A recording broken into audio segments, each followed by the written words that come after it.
வணக்கம் நண்பர்களே, இன்று நாம சுவையான சிக்கன் பொடி மாஸ் எப்படி செய்வது என்று பார்க்கலாம். இந்த ரெசிபிக்கு தேவையான எல்லா ஃப்ரெஷ் பொருட்களும் ரெடியா இருக்குது. முதல்ல சிக்கனை மஞ்சள் தூள், உப்பு சேர்த்து நன்றாக வேக வைக்கணும். வேக வைத்த சிக்கனை இப்படி பொடி மாஸ் மாதிரி நன்றாக பிச்சி போட்டுக்கணும். இப்ப கடாயில் எண்ணெய் ஊட்டி சூடாக்கலாம். கடுகு, கருவேப்பிலை சேர்த்து தாளிக்கலாம்.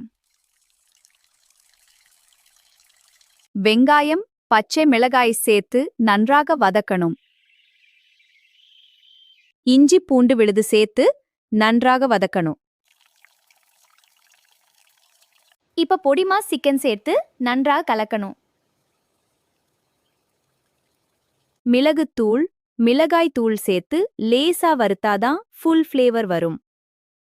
சிக்கன் பொடி மாஸ் ரெடி. சாஃப்டாவும் ஸ்பைசியாவும் இருக்கு. இத சப்பாத்தி, தோசை, சாதத்தோட சேர்த்து சாப்பிட்டா ரொம்ப அருமை.